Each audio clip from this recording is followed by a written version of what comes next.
E aí, pessoal, tudo bem com vocês? Bem-vindos à nossa aula de hoje. Bom, hoje a nossa aula vai ser agora, como a gente viu o capítulo 12, a gente vai voltar um pouquinho e vai ser agora do capítulo 11, onde a gente vai tratar de movimentos periódicos oscilatórios, certo? Essa aula vai ser dividida em duas partes, porque é um conteúdo um tanto grande. Então, eu vou postar os dois vídeos, no caso hoje, né? Eu estou gravando no dia anterior, e vão ser divididos em duas partes, beleza? Então, primeiramente, né, vamos observar o movimento que está acontecendo aqui. Lá, certo? Vocês podem ver, tem meio que uma barra, né, vamos falar assim, onde aqui é o ponto zero, aqui está o ponto A, aqui está o ponto menos A. Ou seja, essa distância aqui é igual a essa distância aqui. A gente pode perceber, esse meu bloco de madeira, está se movimentando desde meu ponto A até meu ponto menos A. É como se fosse um movimento, uma oscilação, certo? Indo de um para um para outro, certo? Então, movimentos oscilatórios são todos os movimentos que vai e vem, certo? Como ele está indo ali, ó, vai e vem, realizando simetricamente em torno de um ponto de equilíbrio. Então, o movimento oscilatório é como se, por exemplo, pegasse um relógio e balançasse assim, né? Como a gente fala, pêndulo, né? Aquele ponteiro do relógio que vai e volta. Então, isso são movimentos oscilatórios, né? São movimentos de vai e vem. E de forma assimétrica, né? Você está vendo por quê? Ela anda a mesma quantidade desse lado e desse lado aqui. E movimentos periódicos, né, que é o termo da nossa aula de hoje, são todo movimento oscilatório que se repete em intervalos de tempos iguais. Então, movimentos oscilatórios são todos os movimentos que vão e vai, ou vai e vem, né? Vai e vem. Que são realizados simetricamente em torno de um ponto de equilíbrio. Certo? Um ponto de equilíbrio, no caso, a gente considera como zero aqui. E o movimento periódico é todo movimento oscilatório, né? Todo movimento oscilatório que se repete em um intervalo de tempos iguais. Então, um intervalo de tempo para cá igual ao intervalo de tempo para cá. Então, quando o movimento ele vai se repetir em torno de uma posição de equilíbrio em intervalos de tempos regulares, ou seja, quando o movimento vai ser periódico oscilatório, ele vai ser chamado de movimento harmônico simples. O movimento harmônico simples, que é o tema da nossa aula de hoje, ele é um exemplo de movimento periódico oscilatório, certo? Porque ele vai fazer o seu movimento, né, em torno da posição de equilíbrio em um intervalo de tempo regular, certo? Bom, aqui tem alguns exemplos, né, de movimentos periódicos oscilatórios. Como eu falei, o primeiro é um movimento harmônico simples, que a gente chama particularmente de MHS, certo? Que é como se tivesse essa mola aqui, né? Ela vai e volta, ó, ela é esticada, como se ela fosse esticada numa posição, e ela fosse e voltasse, né, com sofre a ação de outras forças, né? Ela tende a voltar à posição de equilíbrio, né? A minha bolinha tenta voltar no mesmo lugar. Mas podem ver aqui, ó, essa primeira parte aqui é como se fosse uma oscilação, né? E essa parte aqui em azul também, né? Ambas são oscilações, certo? Essa aqui representa desse pontinho aqui, e esse aqui é da mola mesmo, né? Que vai aumentando cada vez mais, certo? Até chegar no final aqui e voltar de novo. Mas, basicamente, é isso que é um movimento harmônico simples, né? É um movimento periódico oscilatório, que vai se repetir, né, em intervalos de tempos regulares, e ele vai andar a mesma distância que nem aquele movimento, né? Tava a bloquinho, ele foi, vamos supor que ele estava no marco zero. Então, ele vai para o ponto menos A até o ponto A. Ponto menos A até o ponto A, entendeu? Ele vai e volta. Ou a molinha também. Outro exemplo, né, que é o oscilador harmônico simples, ou a gente chama de oscilador massa-mola, né? Como a gente pode ver aqui, ó, a mola está indo na posição, mesma coisa lá do primeiro, né? Ela está indo, variando a sua posição entre menos A e A, menos A e A. E é como se fosse um movimento circular aqui. A gente vai lembrar nessa aula de hoje, que a gente aprendeu lá em física mecânica, o que é o movimento circular uniforme, que vai ser muito importante para as formas do movimento do oscilador harmônico simples, ou do movimento harmônico simples. Então, um movimento é dito oscilatório quando é periódico e tem seu sentido invertido regularmente, né? Ou seja, ele vai numa direção e volta no outro sentido. Vai num sentido, volta em outro sentido. Aqui está um exemplo de um pêndulo simples, que é como se fosse esse daqui, né? Eu falei que o pêndulo, vocês podem lembrar como se fosse aquele do relógio, certo? Aqueles relógios mais antigos que tinham. Então, o pêndulo ele vai sair do ponto mais A, vai passar pelo zero, na posição de equilíbrio, e vai até o ponto menos A. Em um intervalo de tempo, ΔT, qualquer, né? Em menos A, ele vai inverter o sentido, certo? Ele está aqui. Ele vai passar por aqui, chega no ponto A, para, ele vai inverter o sentido, passa para o zero de novo e chega no mais A. Que também vai ser invertido de sentido, né? Ele vai ser. Esse intervalo de ida e de volta vai ser um ΔT também, né? Um intervalo de tempo que ele vai demorar para fazer isso, certo? Então, o que a gente pode ver aqui é como a oscilador massa-mola, né? Como se eu esticar a mola da mesma posição, e aqui é o pêndulo, certo? Essa outra imagem aqui do lado, ela é bem legal, porque, por exemplo, ó, o K, ele representa a energia cinética, e o U representa a energia potencial, certo? No caso, isso, energia cinética, que é a energia do movimento, e aqui no potencial, pode ser, no caso aqui, é a potencial elástica, certo? Que é como tem a mola. Então, o que a gente pode ver aqui, ó, no ponto menos A, o que tem? Somente a gente vai ter o U. E no ponto mais A, também só vai ter o U, certo? Então, quer dizer que nas posições de que a mola consegue menos se esticar, ou seja, o máximo que ela tem a se comprimir, vamos falar assim, ela tem uma energia potencial máxima, e o máximo que ela pode se esticar sem modificar a mola, ou seja, sem contorcer, porque sem se esticar muito a mola, ela vai perder o formato original dela, certo? Mas o máximo que ela vai poder se esticar sem deformar ela vai ter uma energia potencial máxima também. E aqui, no ponto de zero, que é o ponto de equilíbrio, a gente tem o quê? A gente tem energia cinética máxima. Então, é um ponto onde a velocidade da minha partícula, da minha bolinha, da minha mola, da minha caixinha aqui, né, desse artifício que está fazendo para se mover a mola, vai ter uma velocidade máxima. Beleza? Isso aqui é um outro exemplo. E aqui, né, a massa-mola, essa aqui era um horizontal, aqui é um vertical, é a mesma coisa que está acontecendo lá, né? Esse pontinho verde representa esse mesmo pontinho verde aqui. Então, vocês podem ver que é como se fosse uma trajetória circular. Por isso que o movimento massa-mola ele vai ser relembrado a partir do movimento circular uniforme, certo? Vamos utilizar os mesmos artifícios, as mesmas fórmulas desse movimento, para o sistema do oscilador harmônico simples, ou sistema massa-mola, tanto faz, tem vários nomes, certo? E aqui a gente pode ver um gráfico da velocidade em relação à posição, ó. Se a gente pode ver aqui, ó, a velocidade é máxima nesse ponto aqui, onde ela está no meio, né? E neste ponto aqui, que a gente fala que a velocidade é negativa, certo? Mas se a gente colocar o módulo é sempre positivo, neste ponto aqui e neste ponto aqui, a velocidade é máxima, certo? Ou seja, aquele K máximo. E neste ponto aqui e neste ponto aqui, o U, que é aquele energia potencial, vai ser maior. Beleza? Bom, a gente tem algumas características dos movimentos periódicos. Então, a gente tem que lembrar lá o que a gente viu na sala anterior. Bom, duas grandezas, né, que são o período e a frequência. O período é representado por T. Ele se refere ao quê? É o menor intervalo de tempo no qual um evento se repete. Então, ele é o tempo que um período se repete, né? No caso de ondas, né, que a gente vê, é o tempo que leva para uma oscilação ocorrer, né? E aqui, no caso, é o menor intervalo de tempo no qual um evento se repete, né? Que aqui vai ter o fenômeno da repetição, né? Então, é o menor intervalo de tempo que vai ter para o evento voltar a ocorrer, né? E no sistema internacional, que isso aqui é SI, ele vai ser dado em segundos. Então, é o tempo que o movimento vai acontecer, certo? E a frequência é 1 sobre o período, né? É o número de períodos que cabem numa determinada unidade de tempo. Então, é ao contrário, né? É o número de períodos que vão caber em uma unidade de tempo. Se essa unidade aqui de tempo for em segundo, a frequência vai ser em hertz. Hertz é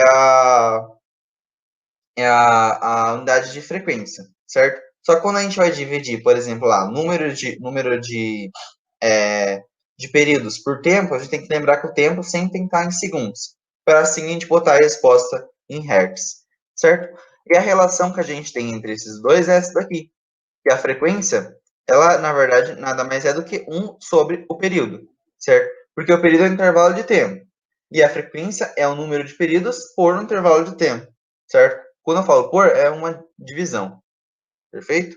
Então, essa fórmula aqui vai ajudar a gente bastante também. Bom, aí primeiro, antes de a gente começar, né, de fato, vamos revisar um pouco o que é um movimento circular uniforme. Bom, então aqui tá várias representações do que são um movimento circular uniforme. A gente pode ver, por exemplo, como se tivesse um carro numa pista circular, né, uma pista no formato de uma circunferência. E essa parte aqui seria como se fosse só uma pista curva, né? Fazendo toda vez uma curva, né? Em uma trajetória circular. Então, aqui coloquei, para que você consiga ter uma boa compreensão dos assuntos que vamos seguir, é importante que você se recorde os principais pontos envolvidos no movimento circular. Então, aqui está um movimento circular, né, uma circunferência. A gente colocou aqui um centro O, né, que toda a trajetória vai ter um centro. E o que é importante? É importante lembrar que a velocidade, essa velocidade aqui escalar, né, a velocidade escalar v, agora o v é a velocidade escalar, né? Ela vai ser o quê? Ela vai ser sempre tangencial à trajetória. Ela vai cortar sempre em um ponto tangente à minha trajetória, né? Se eu estiver aqui, né, no caso, vai ser aqui. Né, ó, tá vendo? Ó, por exemplo, essa aqui a imagem dá para ver melhor. Se eu tô aqui no ponto de cima, né, a minha velocidade tangencial vai ser para cá. Por que que tá ao contrário daqui? Porque nesse movimento aqui, ele tá indo no sentido anti-horário e esse aqui tá no sentido horário. Mas é a mesma coisa, certo? Então, nesse sentido aqui, ó, a velocidade ela vai ser sempre tangencial, sempre vai pegar um ponto e reto aqui, um ponto e reto, né? Como se fizesse um ângulo de 90 graus em relação ao centro, né? Sempre isso. Aqui eu coloquei uma outra imagem para representar melhor, né? Por exemplo, aqui tem uma bolinha, perfeito? Igualzinha aqui e aqui. E aqui está a representação dos eixos da bolinha, né? Está fazendo uma trajetória circular. Então, a velocidade ela é sempre tangencial, né? Tem uma aceleração, que ela vai estar apontada para o centro, e tem essas outras duas acelerações. Perdão, essa aqui não é do centro, não. Tem outras duas acelerações. Essa aqui é a aceleração centrípeta, que essa sim aponta para o centro, certo? Ó, esse AC aqui vai apontar para o centro, ó, aqui, ó. ACP, tem várias nomenclaturas, mas é mais comum você falar AC, que é a aceleração centrípeta. Essa aqui é a AT, que é a aceleração tangencial. E essa aqui é a resultante das duas, certo? Que é a aceleração, resultante. E o que é importante no movimento circular uniforme? É recordar essas formulinhas aqui, certo? Bom, a gente tem que recordar a forma da velocidade angular. Então, a velocidade angular, ela é representada por essa letrinha aqui, que é como se fosse um W, certo? Então, essa velocidade vai ser 2π dividido pelo período, né? Ou mais comum a gente guardar isso aqui, que é ΔΦ, que é esse ângulozinho aqui, certo? Dividido por intervalo de tempo, ΔT. Então, hoje a gente usa essa fórmula aqui, se ele der o intervalo do ângulo, certo? No intervalo de tempo. Senão, a gente usa essa aqui, que é a velocidade angular dela mais comum para a fórmula, que é 2π dividido por t, beleza? E a velocidade escalar, ela também é essa fórmula aqui, que é a velocidade escalar, que agora eu falei que é o Vzinho, certo? Ela vai ser a velocidade angular, que é dada por 2π dividido por t, vezes o meu raio, que é meu raio da minha trajetória, da minha trajetória circular, do meu movimento circular, da minha circunferência lá, do meu círculo, beleza? E outra fórmula importante que é posição ou fase, né? Que esse φ, onde vai ser o φ, por exemplo, se ele quer saber qual vai ser a posição ou a fase final, certo? Então a gente usa aqui o φ inicial, né? O ângulo inicial, né? Mesmo se ele for zero, a gente pega o ângulo inicial, mais a minha velocidade angular multiplicada por t, beleza? Que é o intervalo de tempo dele sair desse zero até a posição que a gente quer encontrar, beleza? Então, são essas velocidades que a gente tem que guardar. Velocidade angular, velocidade escalar e posição ou fase, beleza? Bom, outras características do movimento a gente estuda agora, entrando no movimento harmônico simples, são essas três características aqui que a gente vai ver. Então, vamos lá. A primeira delas chama-se elongação, ou ela é representada por X, ou XP. Pode ser X ou XP, dependendo da nomenclatura, certo? Então, ela é o número real que indica a posição do objeto oscilante.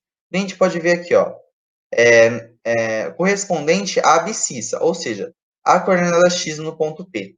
Então, a elongação ela representa esse ponto P aqui na coordenada x, ou seja, aqui é como se tivesse dois eixos, né? O eixo x e o eixo y. Então, a elongação ela vai representar o meu ponto P, ela vai estar numa trajetória circular, ela vai representar a coordenada x daquele meu ponto, certo? Aqui, ó, esse meu ponto na coordenada x, no eixo x ou no eixo das abscissas, beleza? Então, isso que é elongação. A amplitude, que a gente já tinha visto na aula anterior, né, que é a maior elongação correspondente pelo objeto oscilante. Então, quer dizer, a maior elongação é quando ele estiver aqui no ponto maior, né? Aqui em cima, né, que a gente pode ver aqui na figura, né, na trajetória circular, que a gente pode ver, ó, tem uma bolinha bem perceptível, até que está indo um pouco rápido, mas preta aqui, né? Mas se você for ver, quando ela estiver no ponto máximo e no ponto mínimo, ela vai ter amplitude maior, né? A mesma coisa como acontece aqui. Se ela estiver no máximo ou aqui no mínimo, a amplitude dela vai ser maior, ou seja, vai apresentar maior elongação, né? É isso. E a outra, né, característica é o ângulo de fase, como eu falei lá, que é representado por esse φ, e ela é a posição angular no ponto P no movimento circular uniforme. Então, é esse ângulozinho aqui que a gente traça, né? O ângulo entre o ponto, né? O centro e o ponto. A gente traça uma reta entre o centro e o ponto, e esse ângulo que entre essa reta e o eixo das abscissas, né, que é o eixo X, é meu ângulo φ, que é chamado de ângulo de fase ou da posição lá. Beleza? Podem ver, gente, ó, por que eu dei essa aula depois do que eu dei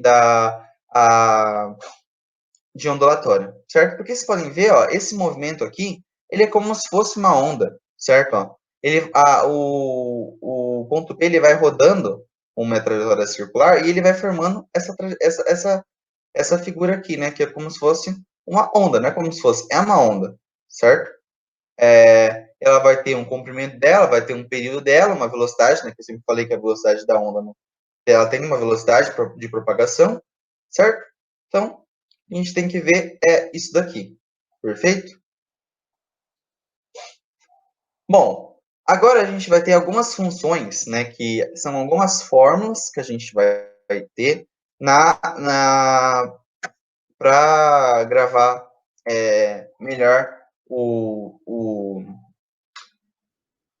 para utilizar nos exercícios, né, para aplicação na hora de fazer os exercícios, beleza? Porque não basta só ficar lá na coisa, né? Eles botaram fórmulas tanto para aquelas características, né, da elongação, da velocidade, da aceleração, a gente vai ver tudo agora, beleza?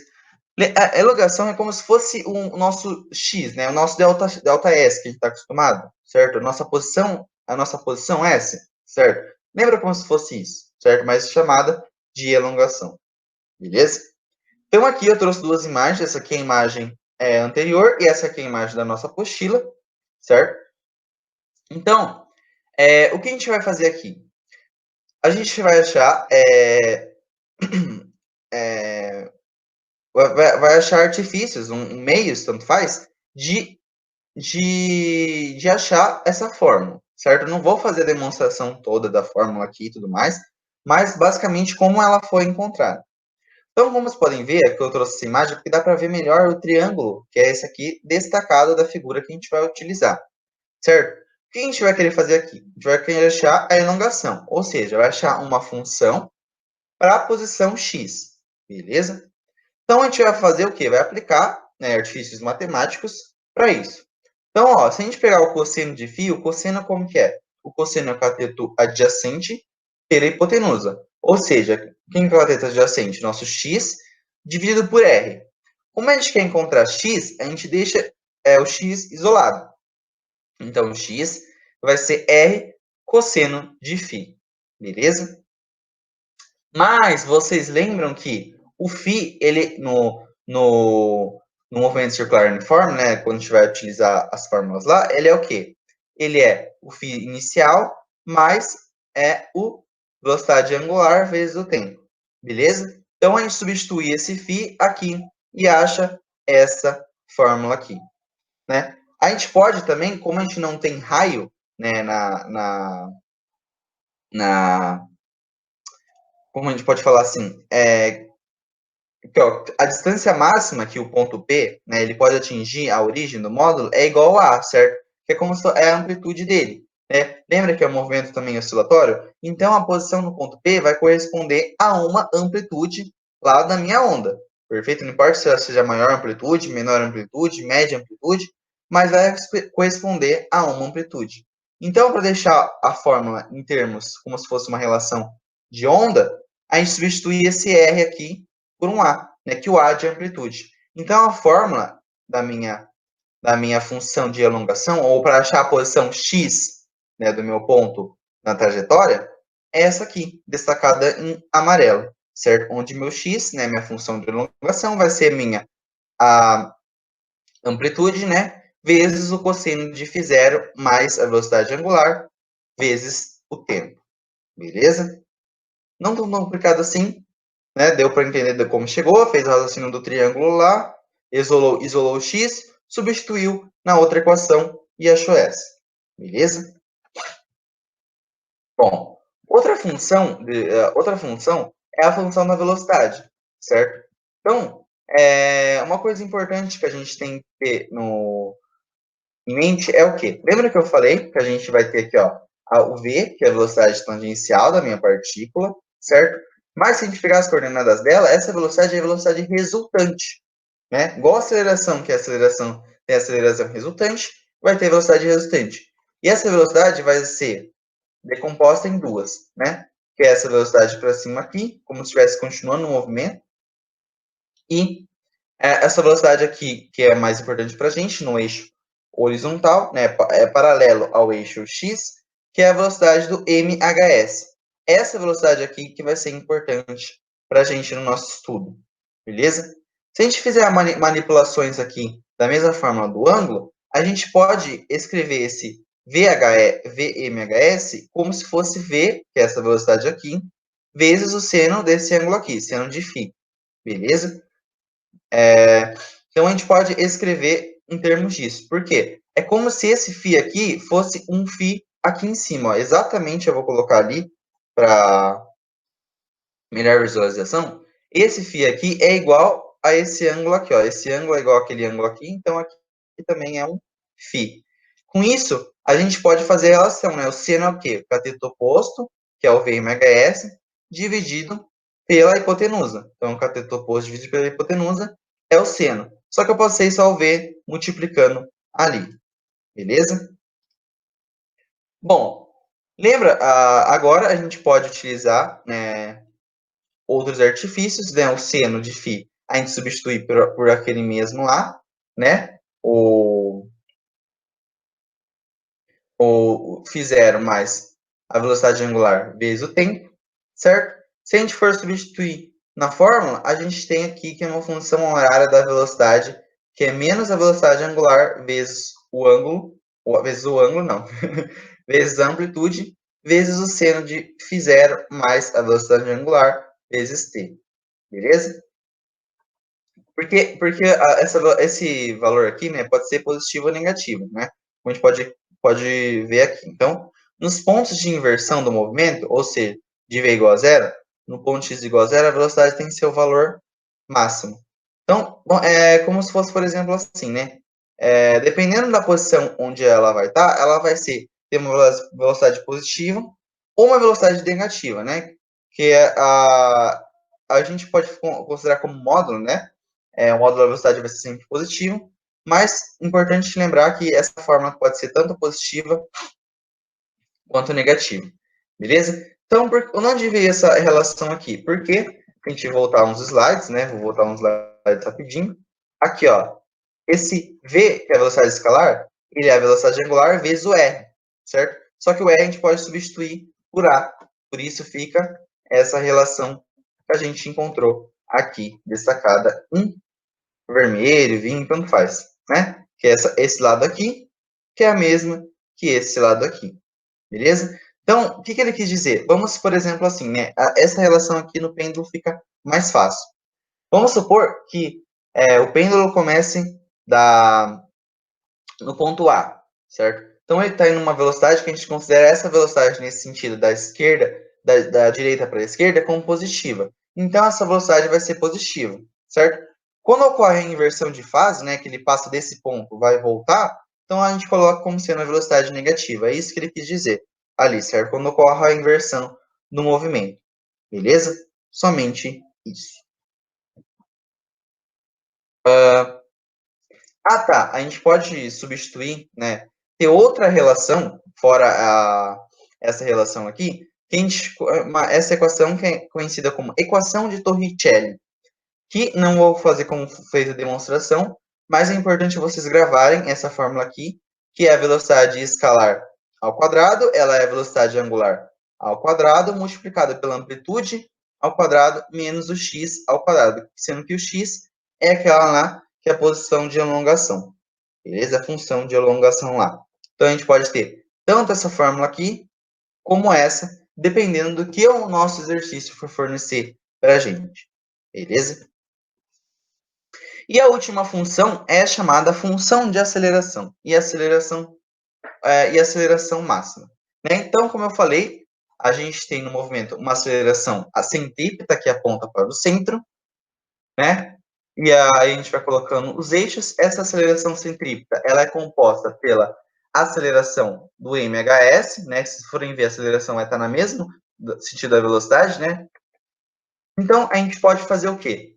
E falar que a velocidade, a aceleração do mhs, ela nada mais é do que se a gente fizer uma outra relação lá com triângulos, ela vai ser o quê? A minha aceleração centrípeta, que é o meu AC, multiplicado pelo meu cosseno do ângulo φ. Beleza?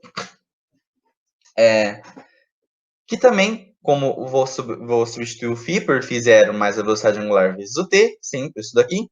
E a aceleração, não coloquei lá atrás, mas ela pode ser representada como a velocidade angular ao quadrado vezes a minha amplitude, né? Que na verdade seria o R, né? Mas a gente não tem aqui, então a gente só mostra por essa fórmula aqui, né? Porque o R vai ser o A de amplitude, beleza? Então, na mesma forma, pode ser tanto positivo quanto negativo. Então, essa aqui destacada em laranja ou em rosa, em nude, né? Rosa mais clarinho. Essas são as funções da aceleração, beleza? E essa aqui é outra função da aceleração também, que ela pode ser representada, né? Que é a aceleração em função da elongação. Então, aquela outra função lá do V, que é a equação de Torricelli, que é o quê? É a velocidade em função da elongação.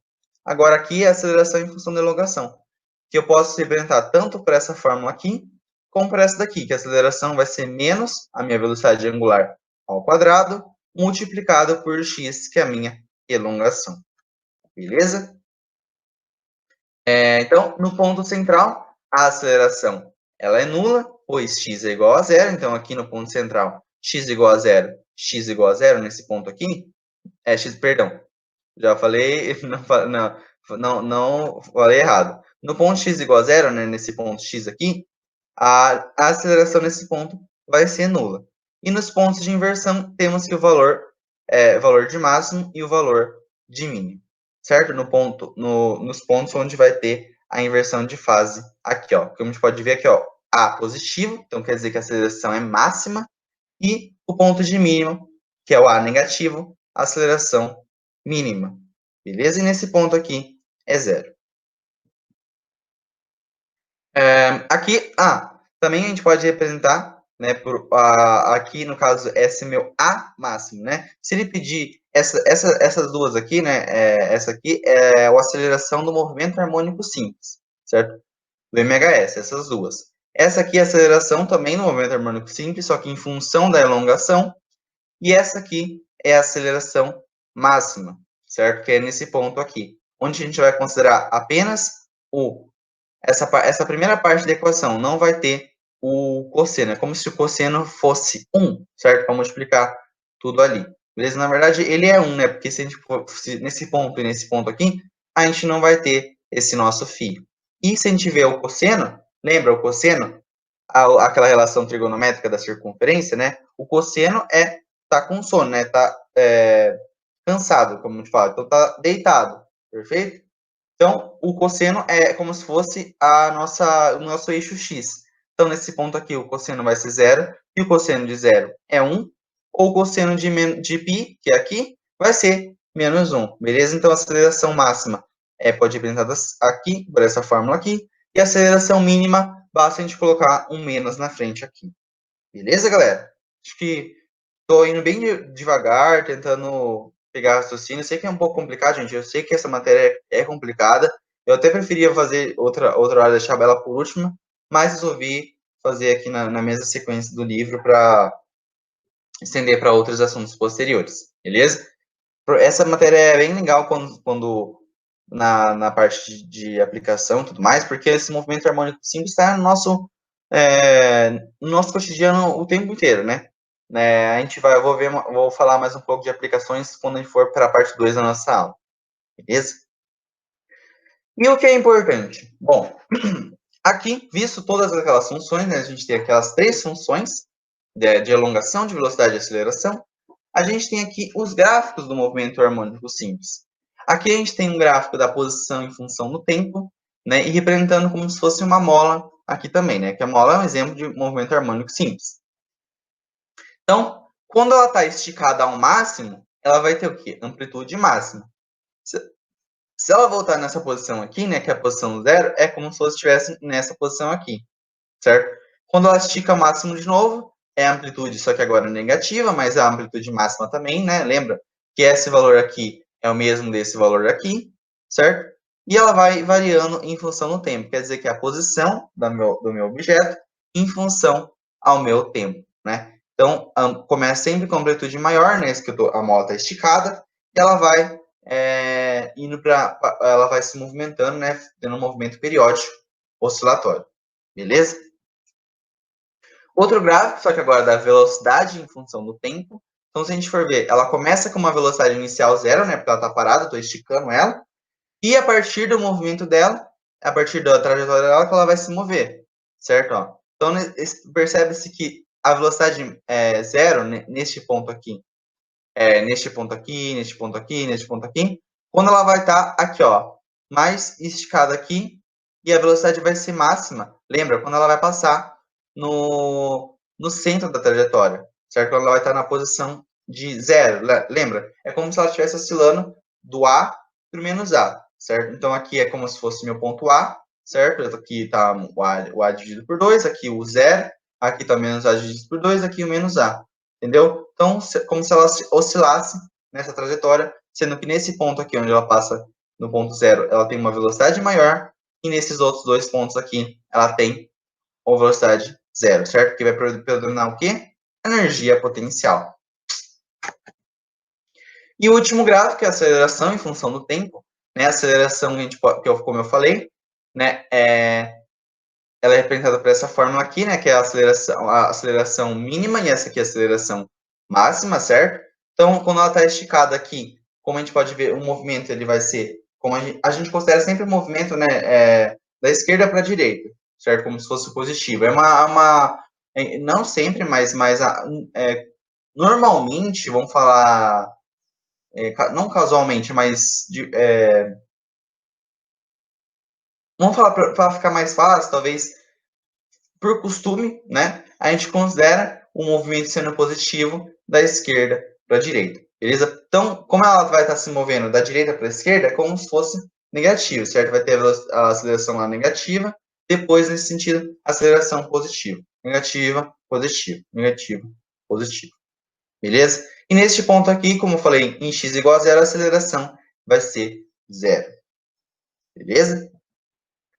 E aqui, o que temos aqui? Nós temos, nada mais, nada menos, que a representação de todas as funções que aconteceu ali, ó. Você vê que nenhuma vai coincidir com a outra. O x, essa aqui é o espaço, né, a de elongação lá, ela é representada em azul.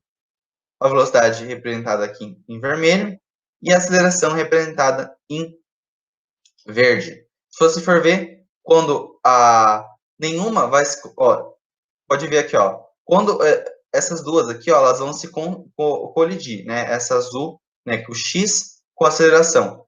Num ponto aqui, ó. Quando elas vão se colidir nesse ponto, ou a velocidade é máxima, ou a velocidade é mínima. Certo? Ó, se vocês perceberem, né, os GIFs ajudam a gente a visualizar um pouco melhor, né? Ó, a velocidade bateu no máximo, no mínimo, as duas vão se juntar ali. Beleza? Ó, aqui também dá para ver melhor na mola, né? O x representa a função de elongação. Então, quando x positivo, x negativo. Velocidade sempre velocidade positiva, velocidade negativa. Aceleração agora positiva, aceleração negativa. Negativa, positiva. Então é isso, gente. É uma função de onda, por isso que a gente viu anteriormente, né? Vocês podem ver que a amplitude, ó, da velocidade, ela é sempre maior em relação às outras, né? Da velocidade não, perdão. O x é a elongação. Então o x vai ser maior do que as demais. Nesse caso aqui, o x é maior, posteriormente temos a velocidade e depois a aceleração. Beleza, né? Aqui tá as circunferências mostrando como acontece. E, para terminar a nossa primeira parte de aula de hoje, a gente vai fazer exemplos, né? Na verdade, eu vou fazer com calma aqui com vocês, esses exemplos é tirado da apostila. Eu, infelizmente, não peguei para ir apertando parte por parte, mas eu vou explicar para vocês como acontece. Beleza? Desculpa por isso, foi falha minha, mas acho que vai dar para entender. Então, vamos lá. Exemplo número 1. Uma partícula realiza um movimento harmônico simples com uma função igual a essa aqui, ó. Ele deu a função de elongação para a gente, né? Porque está em relação a x. Então, ela é 10 cosseno desse número aqui. Né, ó, olha o que já é importante para esse nosso exercício. Pega aquela função de onda de elongação e tenta relacionar as letrinhas com o que está escrito aqui na equação. Né? Que a gente pode perceber, o que é o 10? É a amplitude que está multiplicando o cosseno. Né? O que está multiplicando o t lá? O que está multiplicando o t é a minha velocidade angular. E o que sobrou? É o φ0, né? Que é o dividido por 2. Entendeu? Então, a gente já consegue relacionar. Vamos ver o que ele pede para a gente. Então, a amplitude, a pulsação e a fase inicial. Então, ó, essa aqui, ó, relacionando essa fórmula com essa fórmula, a gente pode perceber. A amplitude, ela corresponde ao 10, certo? A minha pulsação é como se fosse a minha velocidade angular. Ela é π dividido por 4. E o meu φ0, que é a minha fase inicial, é π dividido por 2. Sendo que esse número aqui, gente, ó, ele é representado por radianos por segundo, certo? A gente não, quando a gente representa em relação a π, qualquer ângulo, é radianos, beleza? Essa é a unidade, eu esqueci de falar, mas aqui no exercício ainda bem que mostrou, para ficar mais claro. E ele quer o quê? O período e a frequência do movimento. Então, como a gente tem aqui a velocidade nossa angular, lembra que a velocidade angular é 2π dividido por t? Então, a gente consegue achar, certo? Se a gente substituir aqui, ó, a velocidade angular por π dividido por 4, e aqui 2π, né, como a 2π dividido por t, basta a gente pegar o quê? O 4 vai passar multiplicando aqui o 2π, então vai ficar 8π, o t vai passar para cima, vai ficar t dividido vezes π, o π passa aqui dividindo, então vai ficar 8π dividido por π, que é 8. E o tempo, ele é representado em segundos, né? Sistema internacional. Então, o tempo, né, que é o período de movimento, ele é 8 segundos. E a frequência? A frequência, lembra da forma? 1 sobre o período. Basta você pegar 1 e dividir pelo quanto deu no período, no caso, 8. Então, a nossa frequência, ela é de 0,125 Hz. Beleza? Vocês viram, gente? Hoje as fórmulas podem parecer, nossa, um monstro lá. Mas na hora da aplicação, não é tanto assim, né? Basta a gente ver que cada uma corresponde ao que a gente... Galera, então, continuando aqui, eu não tinha esquecido de colocar o gráfico, eu acabei colocando. Então, ele pede para a gente fazer a mesma coisa, né? Só que agora ele dá um gráfico e pede para a gente fazer, descrever o movimento, certo? Então, a primeira coisa ele pede o período e a frequência. Lembra da análise gráfica, né? O que a gente tem? O período é o tempo de uma oscilação, certo? Então, ó, a gente vê aqui, ó, um gráfico de x em função de t. Onde esse ponto começa e ele volta no mesmo estado e vai começar a se repetir de novo, é o período, certo? Então, você pode ver para o gráfico aqui um intervalo de 2, né? Ou seja, 2 segundos. Beleza? Então, aqui, ó, o período corresponde ao intervalo de tempo mínimo em que o movimento se repete. No caso, é t igual a 2 segundos, né? Porque ele vai voltar a se repetir.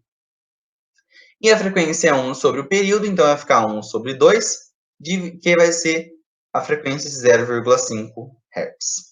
Certo? B, ele pede a pulsação. A pulsação, ela é o quê? Ela vai ser calculada, né, que é a nossa velocidade angular, que ela é 2π dividido por t, como eu achei o período aqui, então ficou 2π dividido por 2, que é π. Então, a nossa velocidade angular, ela é π radianos por segundo. C, a nossa amplitude. A amplitude basta ver pelo gráfico, tanto aqui na parte negativa quanto na parte positiva, que a gente tem uma amplitude de 4, certo? Que é o x máximo nosso aqui. Então, a amplitude de elongação são 4, e o x está medido em metros, então 4 metros. A fase inicial. Para isso, a gente tem que pegar o quê? A gente tem que pegar a nossa fórmula da elongação, né? Que é o x igual a cosseno de velocidade angular vezes t, mais o φ0. Bom, então, ó, para obter a fase inicial, substituímos t igual a zero, nesse t igual a zero aqui, e x igual a menos 4. Por que a gente vai fazer isso? Bom, vamos lá. A gente vai ter que pegar um ponto melhor aqui, né, para fazer a fase inicial. Porém, como ele quer a fase inicial, a gente tem que pegar o ponto aqui onde ele começa, certo? Então, no caso, esse ponto aqui no caso, em t igual a zero, que corresponde a um x igual a menos 4, certo? Por isso, representado aqui. Então, o t aqui na formulinha corresponde a zero, por isso que não tem esse termo aqui. E o nosso x, que é a nossa elongação, ele é menos 4, beleza? Então, a gente troca aqui a amplitude, a gente sabe que é 4, fica cosseno de φ0, que é a fase inicial que a gente quer, vai ficar cosseno de menos 4 dividido por 4, que é menos 1. Cosseno de menos 1, lembra se a gente for ver lá na nossa bolinha trigonométrica, lá, né, na circunferência onde tem o cosseno e cosseno, a gente vê que o cosseno de um ângulo que vai dar menos 1, ele vale π, certo? Como eu falei, né? Se fosse cosseno igual a zero, seria zero, né? Porque se o cosseno valesse 1, perdão, né, 1 positivo, o ângulo de fase seria zero. Mas como ele vale negativo, certo? Menos 1, pela circunferência lá, ele está em π. Beleza? E a última aqui, questão letra E, ele fala: as equações horárias da elongação, da velocidade escalar e da aceleração escalar. Então, substituindo os valores que a gente encontrou, né, o φ0, a velocidade angular, a amplitude na equação de elongação, a gente vê que o x, a fórmula é x igual a 4, que é a amplitude, vezes o cosseno de π vezes t, mais π. Então, essa aqui é a fórmula da elongação. Para a fórmula da velocidade escalar, né, que é o v, é igual a menos a velocidade angular vezes o a, seno de velocidade angular vezes t, tudo isso aqui, a gente substitui aqui, certo? Vai dar essa equação aqui, beleza? E na aceleração escalar, também essa mesma fórmula aqui, beleza? Então, a gente está usando ambas as fórmulas, só aplicando de jeitos diferentes, certo? E só se eu for ver, se a gente achar os termos à parte, né, por as fórmulas do movimento circular uniforme, basta substituir, né, para achar aqui do mHs, que são essas fórmulas aqui. Então, da elongação, a velocidade e a aceleração. Beleza? É isso. E, então, essa foi a nossa primeira parte da nossa aula de hoje, galera. Espero que vocês tenham gostado. Qualquer dúvida pode me chamar e até a próxima. Se liga na parte 2 depois, beleza?